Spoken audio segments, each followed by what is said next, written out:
ñëw sargal la ci sunu njaatige yi nga xam ne ñoo di Dangote Ciment naka jekk dañoo mas di jàppale lycée de Pout jàppale boo xam ne nii ñun jàpp nañ ne sax dañoo beral loxo dëgg la ca njaalbeen dox nañu diggante bi may leen ay tànk di ñëw ci usine bi di dem ci siège bi Dakar léegi su ma yaboo ne message walla téléphone walla email rek ci la ñuy jaar pour lépp lu ñu leen laaj ñu jàppale ñu ci dafa yomb lool nag laajte xaalis ne damay joxe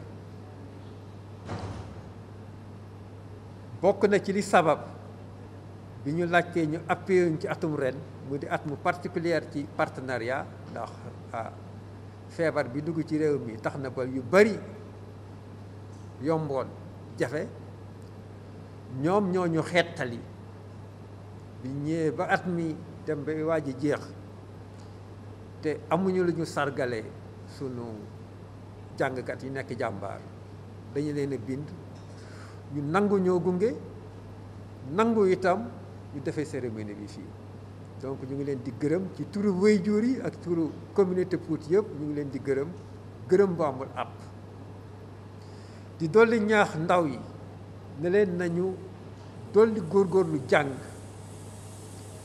ndax ñëwoon nañ fi visite ñaari at ci ginnaaw directeur bi ci boppam nañu lu leen ràññee ñu ne ko ñun de xamuñu loo bëgg a wax mu ne maag ki topp sa ci man ay tubaab lañu tey at ci kanam war nañoo dellu suñuy réew yéen waa réew mi war ngeen a fexe ba mën ñoo wuuti ci place yooyu donc message boobu moom la ñuy jox xale yi ne leen nañu góorgóorlu jàng ci xam-xam xarala yi ba mën a wuutu ñi nga xam ne nii ñoo fi nekk tey di sant ñëpp di gërëm ñëpp di dolli gërëm Dangote ci yéene bi mu am ndax ñun bourse yi ñuy joxe bourse 50 000 la moom lañ jox élèves seconde yi ak élèves première yi élèves terminale yi itam naka noonu waaye élèves terminale yi dañ leen ci yokkal ne képp ku am mention bien ñu yëkkatiwaat 50 000 jox la Dangote nag bourse yi mu leen di annoncé bourse 500 000 la par année renouvelable pendant 3 ans bourse yi nga xam ne moom la état du Sénégal di joxe étudiants yi bourse 40 000 la boo ko jëlee ci at mi muy 480 000 bi ñu ko waxee Dangote ñoom ñoo ko arrondir 500 000 di wax mbooleem kuy jàng te nekk ci ñeenti communes yi ñu impacté bunta ngi nii boo xam ne nii mën na leen a jàppale ci seen jàng pour ngeen teel a mokkal teel a am seeni raay ak seeni diplôme ñëw mën a bokk ci ñiy tabax réew di sant ñëpp di gërëm ñëpp wasalaam. ñi ngi dalal sunu gan yi ñëw tey seet si ñu fii si usine Dangote Ciment Sénégal di tàmbale dalal bi si le commandant de brigade de Pout ak madame Ndeye Khady Sow Diop secrétaire générale de l'inspection d'académie, madame Khady Ndiaye, madame Khady Ndiaté, chargée de partenariat au niveau de l'inspection, ak monsieur Momar Ndiaye mi nekk nii muy le proviseur de lycée de Pout, monsieur Yad, chargé de partenariat ci lycée bi, monsieur Mbaye Sène muy trésorier de l'APE, madame Mariam Sall mi di secrétaire général bi, ak monsieur Bekay Sène muy responsable examen. fàttewuma nag élèves yi ak parents d'élèves yi nga xamante ne élèves yi ñoo waral jotaay bi. donc si turu directeur général Dangote Ciment bu ñu représenté fii parce que nekku fii donc ñoo ko fi teewal membre direction bi yëpp a ngi toog. maa ngi am à ma droite le directeur des ressources humaines monsieur Waly Diouf, à ma droite aussi monsieur Bachir Lo muy manager mooy adjoint au directeur usine bi, am monsieur Joseph Brera muy directeur HSE ak madame Mbaye mu yor relation publique ak RSE. donc ñun ñoo leen dalal tey jii ci usine bi ci cérémonie bi ñuy primer meilleur élève scientifique au lycée de Pout. Donc ñi ngi kontaan ci dalal bi ndaxte monsieur le proviseur moom moo jël initiative bi waxtaan seeg ñun bëggoon organiser fii ci usine bi cérémonie bii ñuy def nii mu nekk loo xamante ne kontaan nañ ci lool ndaxte ñun ak lycée de Pout maanaam partenariat bu yàgg la ndaxte ñu ngi suñuy wet waaw dañuy waxtaan ci lu bëri am lu bëri yoo xamante ne dañ leen ciy jàppale. Donc ba mu waxtaanee ak ñun ne dafa bëgg organiser benn cérémonie pour primer les meilleurs élèves yu nekk ci lycée de Pout ci domaine scientifique yi ñu kontaan ci lool nekk loolu moom fekkee loolu kese pare nañu pour ubbil leen seen bunt ndaxte ñun ci loolu rek la ñuy dox maanaam di fexe ba xale yi di jàng surtout ci domaine scientifique nga xamante ne dañ ci xaw a rafle donc ñu gën leen ñaax bu ñu ñëwee fii xam ne tamit li ñuy def nii lycée bi daanaka xam naa ne war na am ay milliers d'élèves donc bu ñu leen ci tànnee yéen ñii ngeen ñëw taxaw fii c'est parce que tout simplement da ngeen ko mérité ndaxte yéen a ngi góorgóorlu ci jàng bi je pense que parents d'élèves yi fi toog tamit wax dëgg yàlla war nañ fier seen doom yi ñuy ñëw fii di taxaw ñi leen jox ay prix ci jàng ndax ñi ngi jàng bu baax voilà. Donc ñun depuis des années tamit ñu ngi gëm a góorgóorlu ci RSE bi ci wàllu éducation ndaxte bon ci communes yi ñu wër ñu ngi am lu ñu ci jëm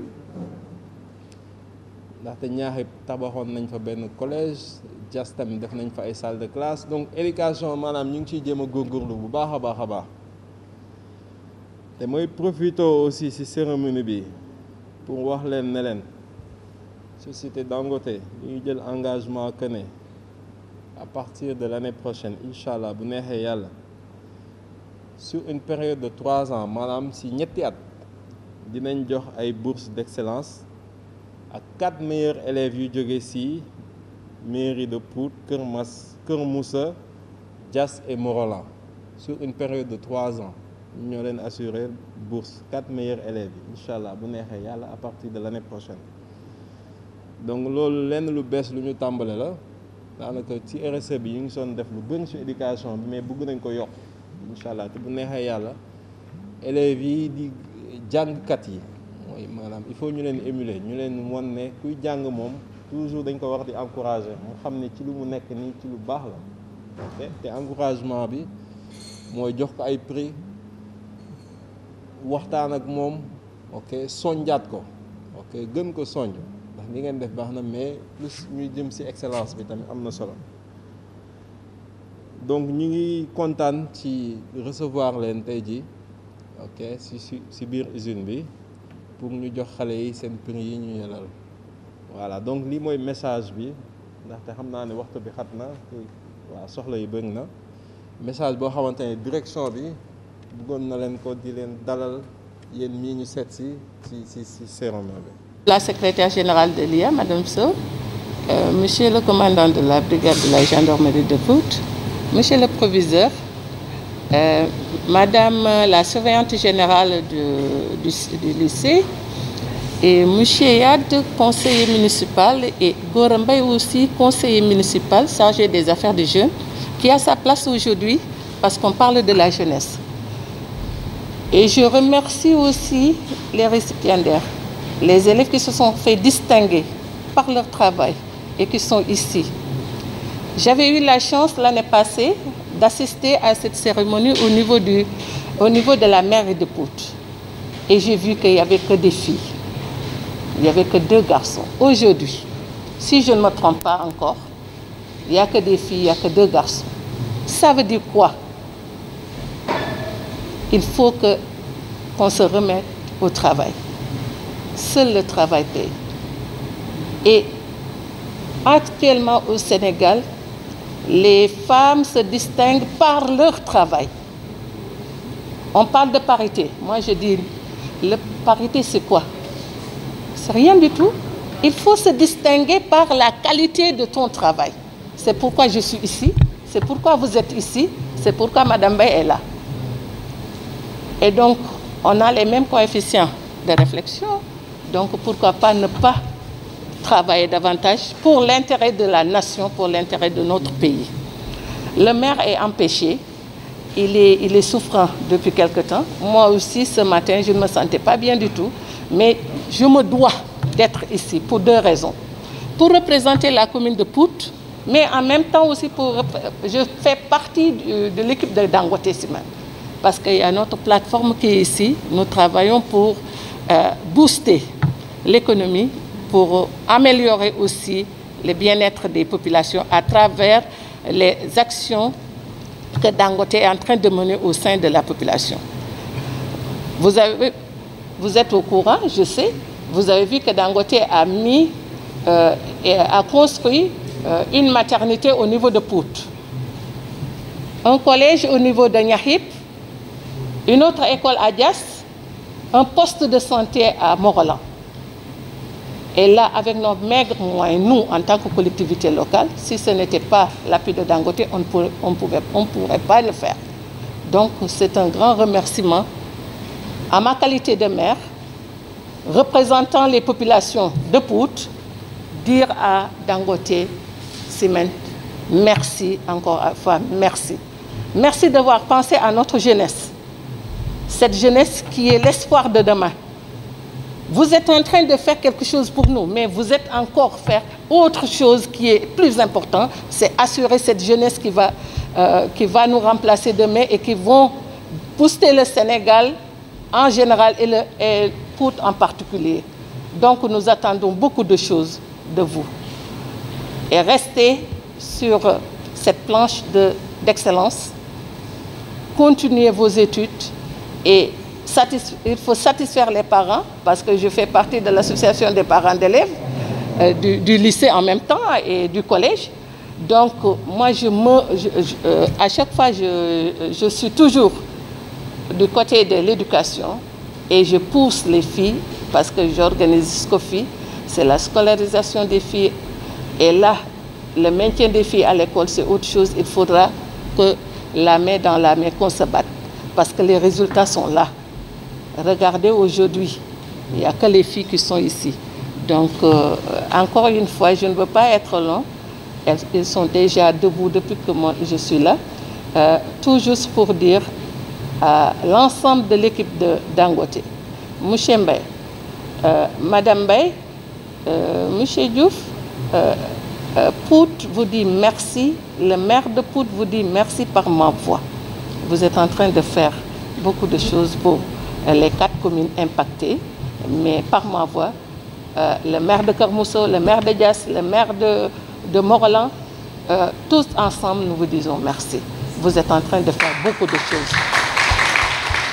C'est Mme Khady Sow Diop, secrétaire générale de l'inspection d'académie de Thiès.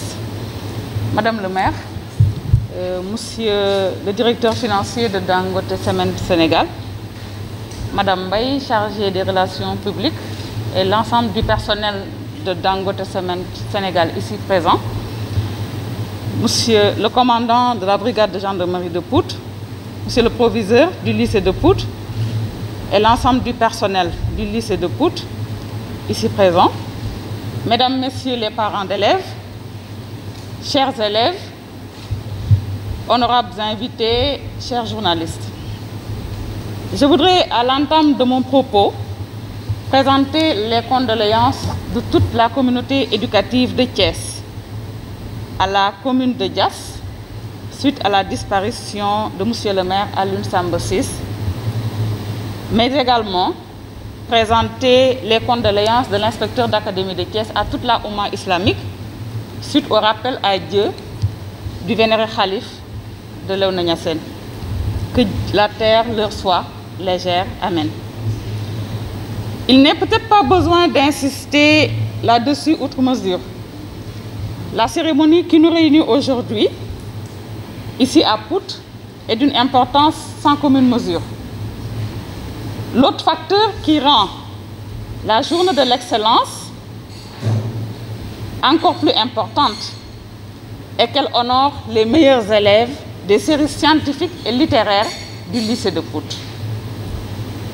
Ce n'est un secret pour personne que des efforts colossaux ont été consentis dans le secteur de l'éducation, tant par les pouvoirs publics que les collectivités territoriales. Mais l'entreprise semble relever d'une tentative de remplir le tonneau des Danaïdes, parce que le secteur est très exigeant et le chantier très vaste. C'est pour ces raisons que je voudrais, au nom de l'inspecteur d'académie de Thiès, M. Baba Diassé, et de toute la communauté éducative, adresser nos vifs remerciements à Dangote Cement Sénégal. Merci pour la visite enrichissante de ce matin. Vous nous avez plongé au cœur de Dangote Cement.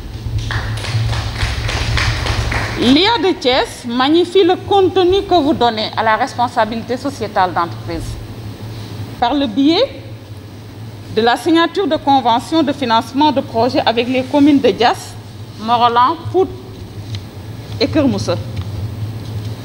Par l'octroi de bourses d'excellence de 500 000 francs par an pour la période 2018-2021, par l'enveloppe de 47 millions dégagée pour la construction du CM de Niakhip et d'une autre école, par le soutien que vous nous apportez lors de la remise de cadeaux aux lauréats du concours Miss Math, Miss Science, mais également lors de la table de concertation des partenaires de l'Académie de Thiès. Et je vais y ajouter également l'octroi des 4 bourses d'excellence que vient d'annoncer M. Diouf pour l'année prochaine aux 4 communes impactées. Ainsi donc, vous ne ménagez aucun effort pour accompagner le ministère de l'Éducation nationale, non seulement dans son programme phare de résorption des abris provisoires, mais aussi dans la promotion des sciences, qui est une de ses priorités. Vos actions contribueront sans doute à l'amélioration du système éducatif sénégalais. Nos remerciements vont aussi à l'endroit du maire de Pout. C'est le lieu de remercier et de féliciter M. Momar Idrissa Ndiaye, le proviseur du lycée de Pout, pour les initiatives innovantes et les résultats probants engrangés par son établissement. Je ne saurais terminer sans féliciter nos 7 meilleurs élèves. Ndeye Marie Dioum, Aïcha Ndiaye, Aïssatou Diouf, Ndeye Khadi, Khadijatou Diong, Ibrahima Ndiaye et Issa Faye. Je vous invite à maintenir le cap. Considérez que cette visite de ce matin, que cette cérémonie est un privilège, parce que le confort, il est au bout de l'effort. Mais considérez que ce privilège est comme un nouveau départ pour marquer votre pacte avec l'excellence, qui est un processus d'amélioration continue. Vous êtes seulement au premier palier, mais maintenez le cap pour atteindre le sommet et les cimes de l'excellence. Je conclurai pour dire tout l'engagement des autorités académiques, de l'inspecteur d'académie de Thiès, à vous accompagner pour la réalisation de vos objectifs, dans tous vos projets et dans la mesure du possible. Mesdames, Messieurs, chers lauréats, honorables invités, je vous remercie de votre aimable attention.